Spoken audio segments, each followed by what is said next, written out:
Hello, I'm Dr. Ramesh Ramachandra and the founder of Talent Leadership Crucible. We're excited to meet you today on the next episode of Mastery Effect podcast. Hi, my name is Poorani Thanusha. I'm the principal consultant with Talent Leadership Crucible and the co-founder of Impact Velocity. And I'm so happy to be here in this episode of the Mastery Effect with our special guest, Adam Kahane.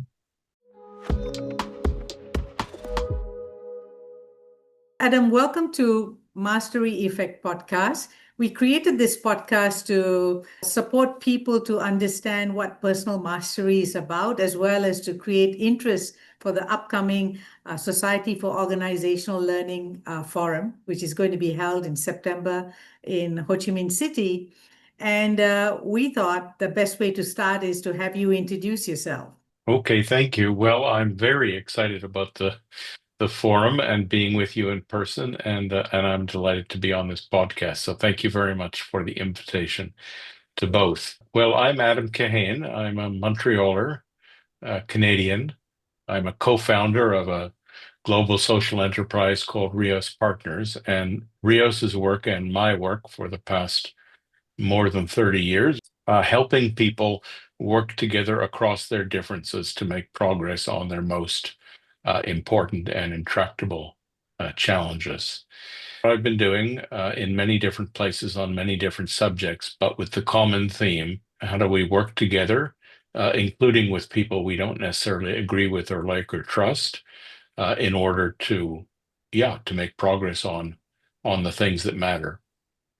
So that's been my day job, and the evening job has been reflecting on this this on the ground experience, much trial, much error, much learning, and writing books about it. And I've just published my 6th book about this, Everyday Habits for Transforming Systems, and I'm really looking forward to discussing that with the participants in the forum.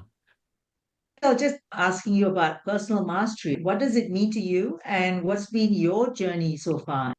Well, it was interesting for me to read these questions from you because I realized that you're using a language which I know from a long time ago. I really got started in this work, or early on in this work, encountered the work of Dr. Peter Senge, but I haven't thought about these words for a long time, including this phrase personal mastery. So I had to look it up this morning as to what Peter had meant by it in his wonderful book, The Fifth Discipline. So let me talk about it as I think about it, which may not be exactly the same as the way Peter has written about it. But I guess I could say the focus of my work over the past 30 odd years is how to be effective in the world. And so I'm interested in this question of how can we understand what's going on around us, and how can we contribute to changing, or even more so transforming the systems of which we're part. Mm. So that's how I understand personal mastery in that practical way. And my own journey is that's what I've been doing since my first experience in 1991, my first experience of this sort in 1991 in South Africa during the period of the transition from apartheid to democracy, always over and over and over, working with teams of leaders, usually from different organizations and sectors, business people, politicians, non-governmental organization leaders, community leaders, academic faith leaders, etc., always working together, trying to transform the systems of which they're a part: food systems, education system, health systems, political systems, climate systems, energy systems, etc. And I find the work not easy or straightforward at all. And so my journey has been to try things and to succeed and fail, and through that to try to understand what works. One of the things that we've heard about personal mastery, or at least from the people that we have so far interviewed, that aspect of learning, right, is very much tied to mastery. And I guess that so in the personal space, that learning shows up as you taking on new things or uncomfortable things or different things, right? And exploring new ways and new worlds.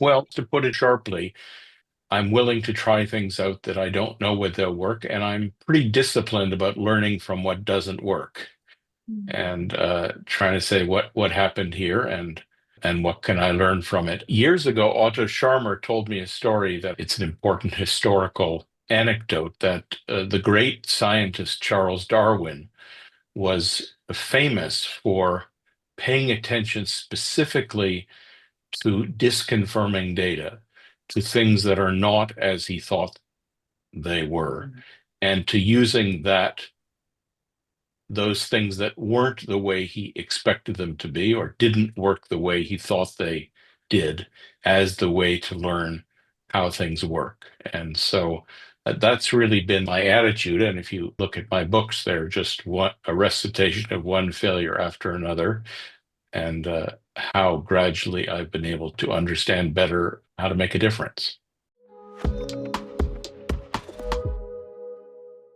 One of the things that intrigued me just now, as you were sharing about how when you worked on the transition in South Africa in the early 90s, you started to look at the different systems. For instance, the food system, the education system, the energy system.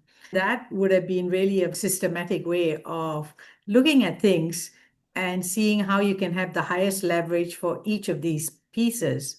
We do something similar with family businesses and different systems, but I don't see a lot of that happening on a day-to-day basis. Why do you think people don't take on looking at things from a systems perspective? What could be the barrier? Well, I'll answer your question, but just to clarify, when I gave that list of systems, I wasn't referring specifically to that first project in looking at South Africa as a whole, but focusing primarily on economic and political matters. The list I gave was of the work of Reos over the decades since. But it's a good question why people don't do that more. I guess because most people focus on what is closest and most immediate to them. As Peter used to point out in the early days when he had people play the systems, there was a system simulation called the beer game. I think a simulation of a beer production and marketing company. That's right. That over and over people focus just on the thing that was immediately in front of them, or more specifically on the person that was immediately in front of them, and blamed them or reacted to them without understanding at all that although individual actions matter, the way the system works matters as much or more. So I think it's this, Barry Oshry calls it system blindness, maybe over-personalizing. Interesting, because I guess the antidote to systems blindness now, as even if Peter Senge is doing more of that, is systems awareness, right? Like, how do you cultivate system awareness as prerequisite to even talking about systems? Otherwise, systems show up very conceptually. For many of us, system is very conceptual. We still don't recognize systems.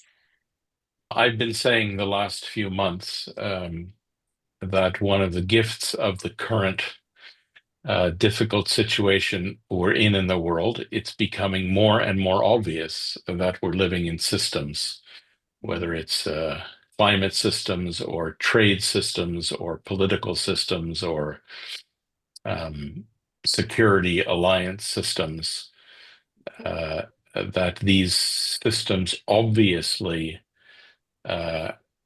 constrain us and provide affordances to us, and that although we might have thought they're solid and stable, they're not. They're fluid. They can be changed.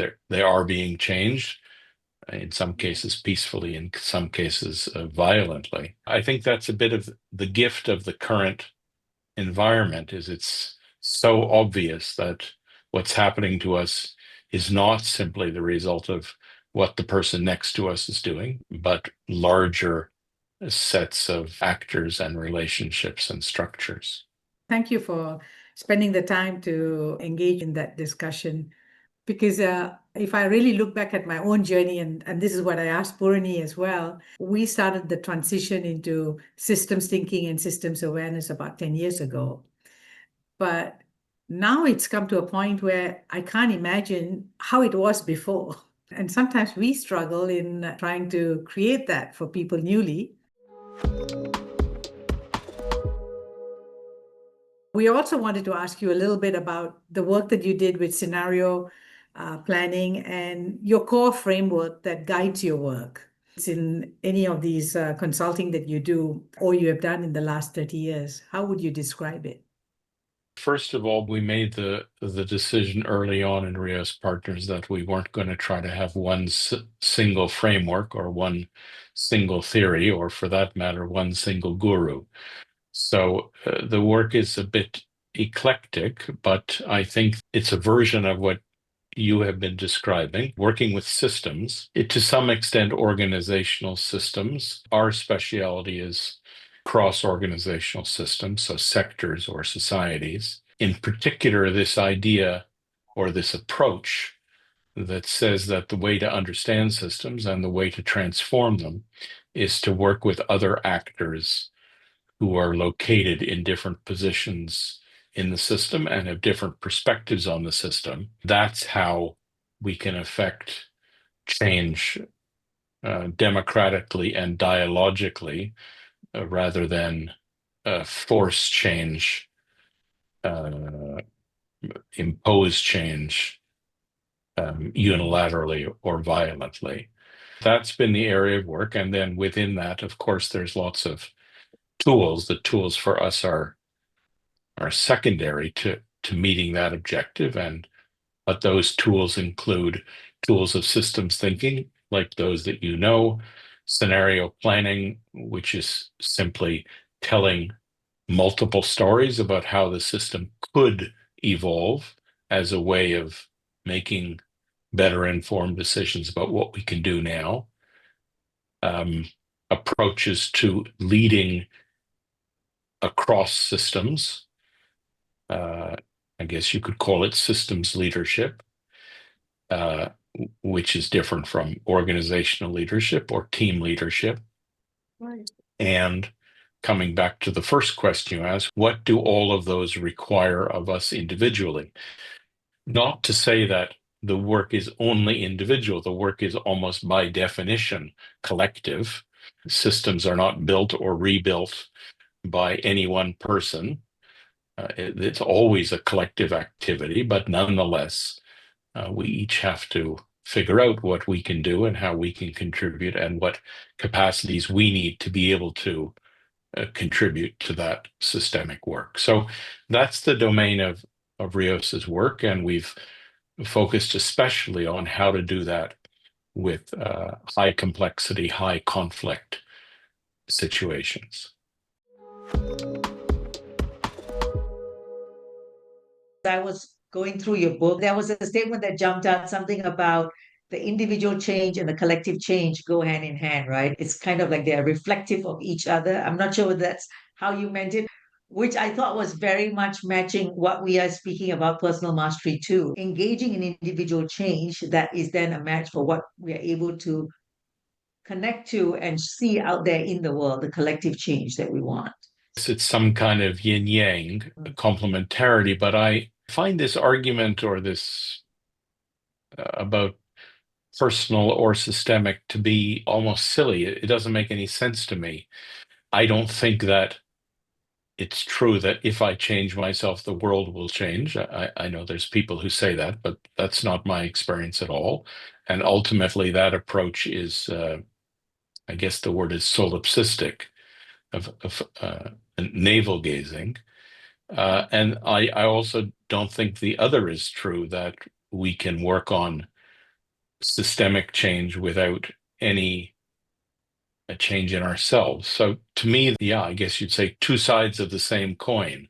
And ultimately, the way I think about it, the only instrument we have to affect Systemic change is ourselves and what we do and don't do.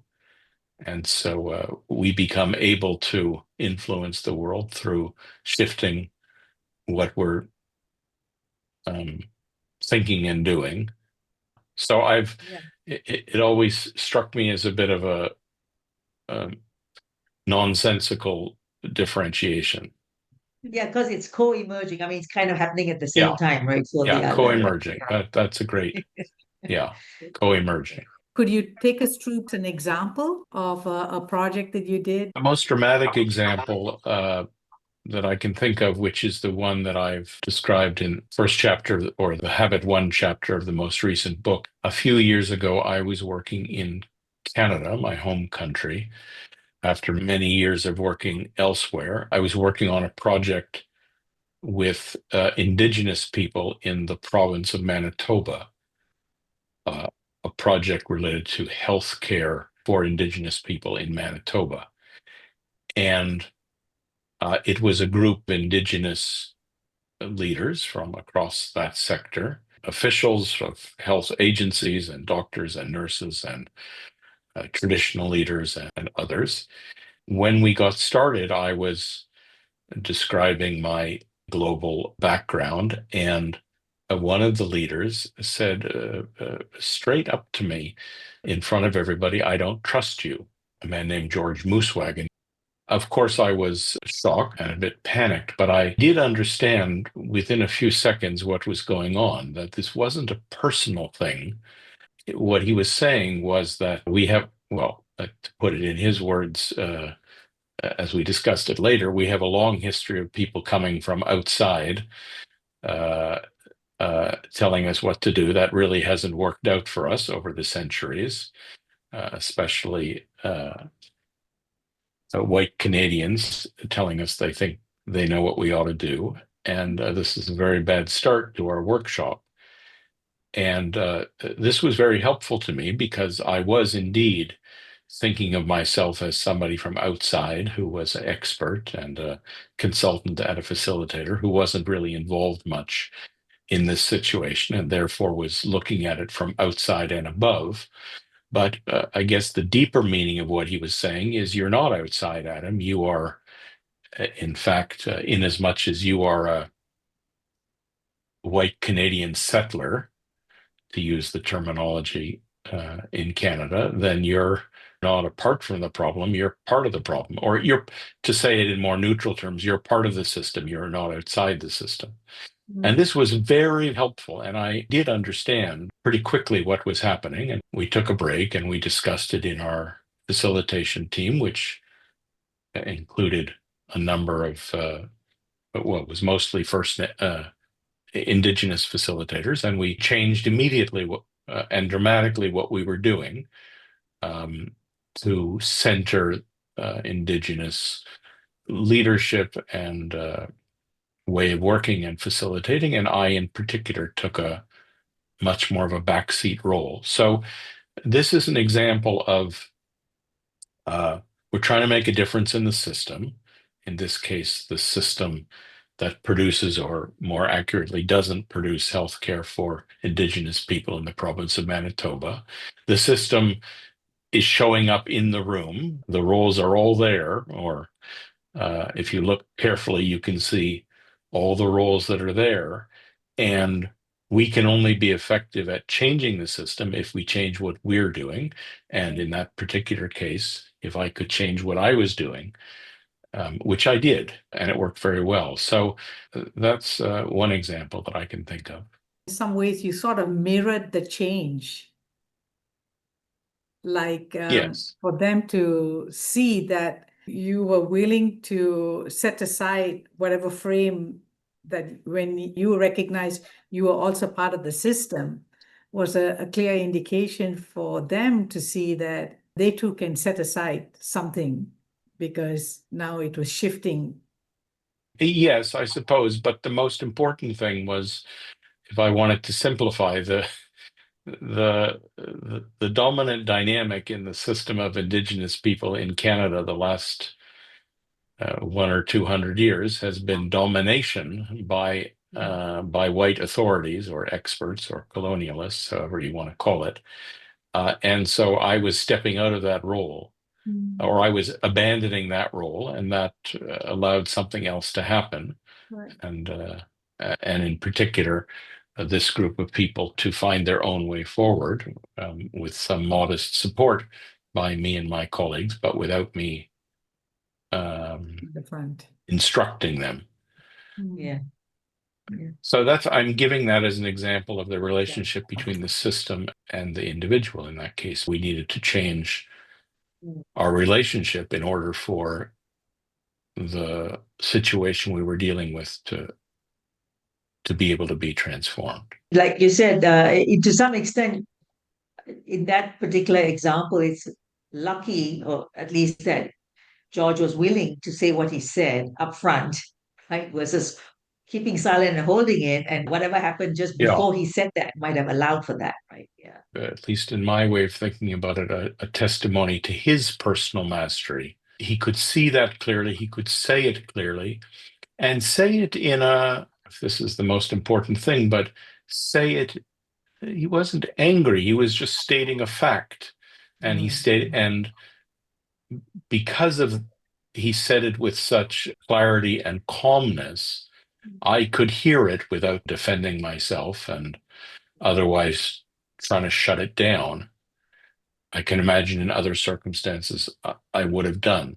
Yeah. And so we collectively, he, I, the other people in the meeting, the other facilitators, were able to quite quickly and easily shift. And as we shifted, the room shifted, and as the room shifted, the system was able to shift, because these people, the people in the room, were leaders of that system, and therefore could start to imagine and enact a different way for that system to be. It's a hopeful example that we don't have to go in thinking that we are the ones who have to have it all handled, because in the system, there are people who have something to offer, and we listen, right? Or willing to listen and adapt or adjust. And then that's how we cause the system to change versus being fixed. I think I'd put it much more strongly than that, Poorani, which is that really we rarely have an opportunity to fix a system. My own experience in my company and in my family and in my community, I don't have much capacity to fix what people are doing, hardly at all, let alone as a consultant and facilitator. And the idea that an expert or an authority can fix things is really not helpful, or to be more specific, is not helpful in complex contexts. To use David Snowden's language, it might work for clear and complicated contexts, but it doesn't work for complex or chaotic contexts. We have to work together, each of us using our perspective and position and power, Yes. and try stuff out and see what we can do. But if I think about our field and the field of organizational learning and organizational consulting and organizational facilitation, I think the idea of the expert consultant or book writer or professor knowing what other people ought to do and telling them what they ought to do, and then other people just doing it, I don't think that works very often, at least not in my experience. We agree. Yeah, I think it's spot on with what we experience. We often talk about the performance paradigm, where when people engage in a transformation effort, they think that their company or their teams or whichever problem that they were looking at is going to go from A to B, and it's just like this straight line up, right? And then what they discover is very quickly there is crisis 1 and crisis 2 and crisis 3, and that each time you hit that rock bottom of a crisis, what's going to have you move towards that future, or are you just going to go back to business as usual? And I guess what you're pointing to is that as a facilitator, as a consultant, you're there to support that clarifying so that they can then choose which way they're going to go, but they'll do whatever they do. And Yeah. And often they don't realize that there's a delay in the system to the results you want to see because it just takes time. And So I so, think all of that is true. The motion I always make when I'm talking about this is it's really not a straight line. It's feeling your way forward around constraints and affordances and trial and error. I had a colleague, now deceased, Bill O'Brien, who's actually quite a prominent character in Peter Senge's book, The Fifth Discipline. At the time, he was the president of Hanover Insurance. And Bill used to say, it takes 9 months to make a baby, no matter how many people you put on the job. So, yes, systems have their own speed of things. And he also used to say it's not a good idea to pull up the radishes to see how they're growing. So I think this point about things not being straightforward and things taking time, these are really very important points. I have another question for you. And what sort of advice would you give to those seeking to align their personal growth with broader societal impact? Well, I do have a piece of advice, but it's more of a riddle than a recipe. And it is the piece of advice given in the first chapter of the book, Habit 1, Act Responsibly. I guess I'm turning the question on its head. What I'm going to say is something that I think is important. Many people have said this in other terms and languages. I think the place to start is what is my role and what is my responsibility in the world, in my family, in my organization, in my community, in my country, and what does that demand of me? When I say what is my role and what is my responsibility, this is not straightforward. We all have we're part of multiple systems. We have multiple roles as parents and bosses and citizens and all of these different roles. And therefore, we all have multiple responsibilities. And in practice, we're making decisions about what to focus on and what the trade-offs are. Often our different responsibilities are intention. So for me, the starting question is, what is my role? What is my responsibility? And then how can I live up to that? How does my personal development contribute to what I'm supposed to be doing in the world? And when I say this is something many people have said, this is the whole subject, I guess, of moral and ethical and spiritual inquiry that I wouldn't consider myself an expert in, which is, what am I supposed to be doing in the world? But I guess the opposite, which is saying, this is what I want, this is what's important to me, this is my purpose, this is my ambition. This is a very small question, and I don't think gets you very far. I mean, his question at the bottom of the U is, what is this life? Who is the self and what is the life work, right? The life work. It's not even purpose. It's, what's wanted of this life. Yes. So yes, it's the same domain as what you just quoted from Otto, but I'm asking it not in the larger sense of what's my life purpose, and I'm asking it in this circumstance today, what do I need to do next? What is needed of me next? Right.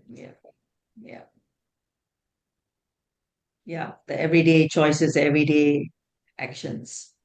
That's why the book is called Everyday Habits for Transforming Systems, which is what do we need to do day to day? And the first of the 7 habits is act responsibly. That's a good start, actually.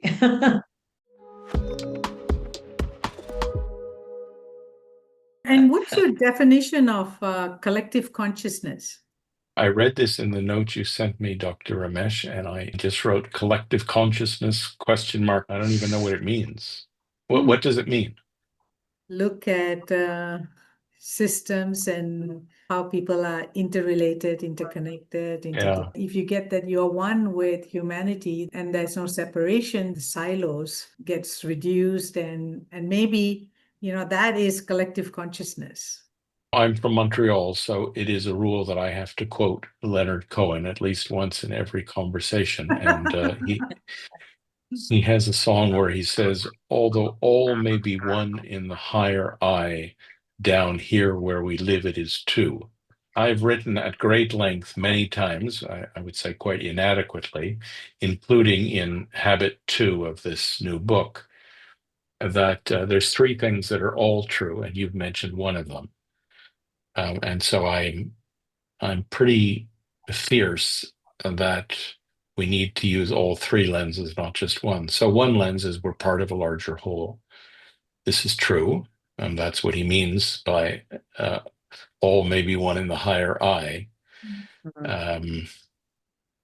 But it's not the only thing that's true. We're also selves and wholes in ourself. And to acknowledge other people as wholes with boundaries and ambitions and needs and powers and agendas is crucial. To ignore that, I think you will not understand anything about what's happening in the world. I think it's a terrible error. Martin Luther King Jr. said, power without love is reckless and abusive, but love without power is sentimental and anemic. And then he went on to talk about justice. So I've worked a lot on this question of how to work with love, this sense of being part of a larger whole, or the drive to unite the separated, but also how to work with power, which is the drive of every living being to realize itself, and how to work with justice, the form that allows both of these to coexist. When I wrote a book about an early version of this, an early partial version of this, a book called Power and Love. Yes. And my son got married a little while after that book was published, and he made the mistake of asking a newly published author to make remarks at his wedding. My remarks maybe were not exactly appropriate for a wedding, but I do think what I said to him and his bride was true and helpful, which is that I hope they would become one and also properly two. So just to push back, Ramesh, I really think it's a serious error to focus only on the sense in which we are one. That's true, but the contrary is also true. Somebody asked me in a meeting last week, was I arguing against John Lennon when he said all we need is love? And I said, I'm sorry, but I do disagree with John Lennon, which I know is heretical, but anyhow, I do. What you've just said takes me to your other book, which has been translated into Vietnamese, which is Collaborating with Your Enemy. What happens there when you have to work with somebody that you can't see eye to eye? Well, this book is really at the very center of my and Reos's work of the past 30 years. Collaborating with the enemy is a dramatic way of saying it. The less dramatic would be to say collaborating across difference, or collaborating with unlike others is the phrase I use in the book Everyday Habits. But what I've discovered, or what I've noticed, is it's increasingly important for us to work together across difference, across organizational difference, or personality difference, or political difference, or cultural or racial difference. This is increasingly important. The opposite of working together across difference is we work apart, or one of us tries to subjugate or wipe out the other, and we're seeing a lot of that in the world these days. So I think it's increasingly important to work across difference, and it's increasingly difficult to work across difference for many reasons. Yeah, this task of collaborating with unlike others, working with people we don't agree with or like or trust, is getting more important and more difficult.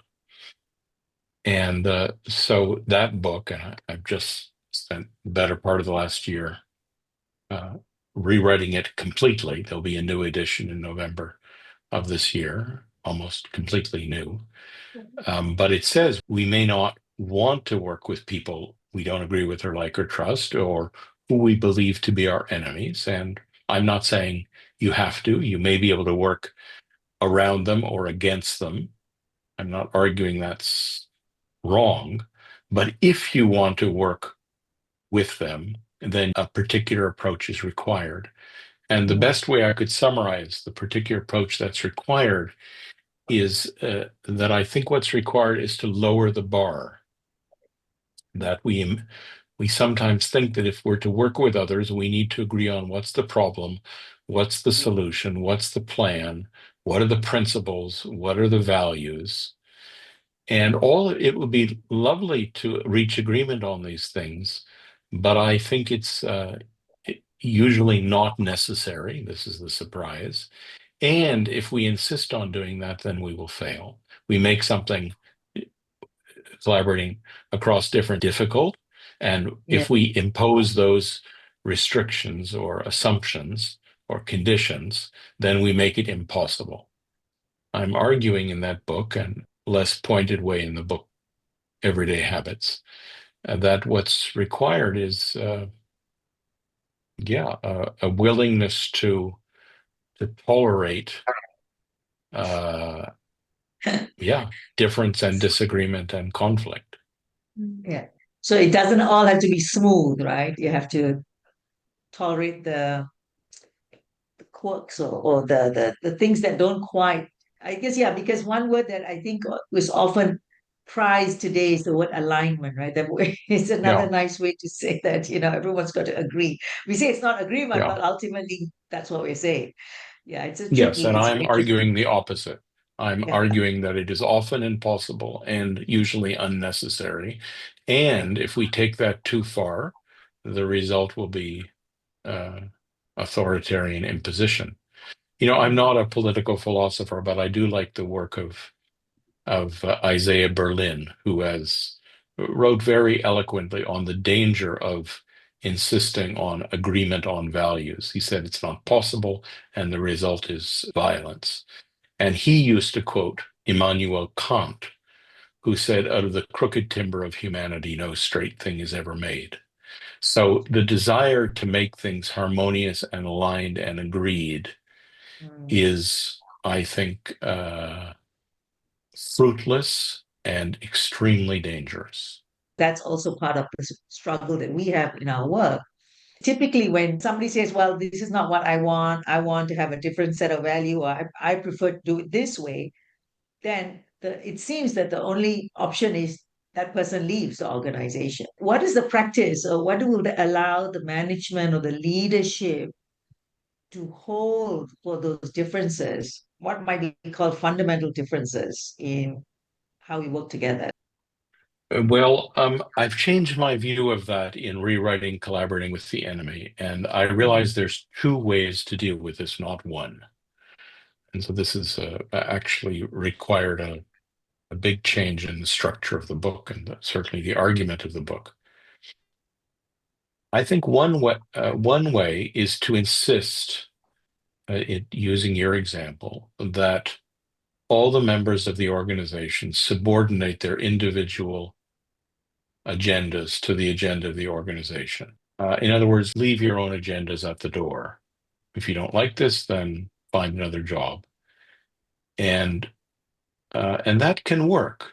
I think that's the single biggest change in the second edition of the book, is to say that can work. If it's a good job for other reasons, because we're doing great things and the pay is good, and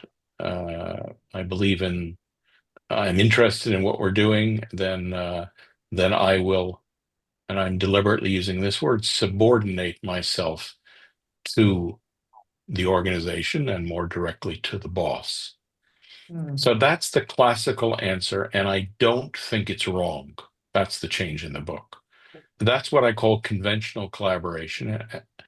So that's one answer. Another answer is to say, no, we're going to have a looser organization where we're going to recognize or allow or give space for people who have different agendas and objectives and values. And by definition, that's a less aligned organization, but it allows us to engage a much broader range of people and to deal with greater complexity and greater conflict. So I've said, and I call that stretch collaboration.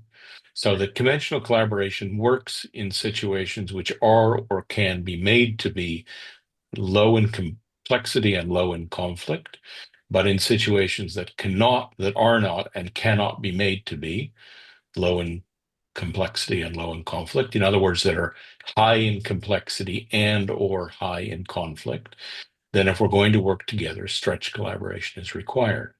And if we can't make that work, then we have to work apart or against one another. So what I've just said is not included in the first edition. It was not clear to me at all, and I'm quite happy with that progress in the thinking.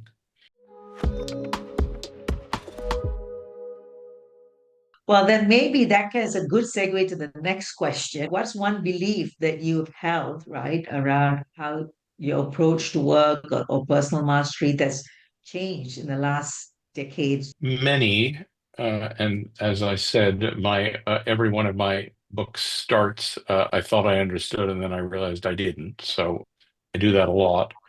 But I think the most fundamental change, which is the change between the first book, Solving Tough Problems, and the second book, Power and Love, and which we talked about earlier, is recognizing that it's not true that all you need is love.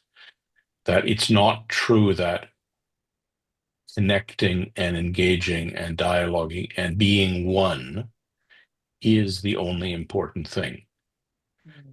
And I realized that by reflecting very deeply and at great length on this sentence in one of the final speeches of Martin Luther King Jr., where he said, as I quoted before, power without love is reckless and abusive, and love without power is sentimental and anemic. And to recognize that both are required, and in particular, the emphasis I had been giving, and that many people in the soul community give, that what's important is, you called it collective consciousness or oneness, or seeing ourselves as part of larger wholes, or actually not even differentiated from larger wholes, essentially one. I think this is not a helpful way to think about things at all. With apologies to John Lennon.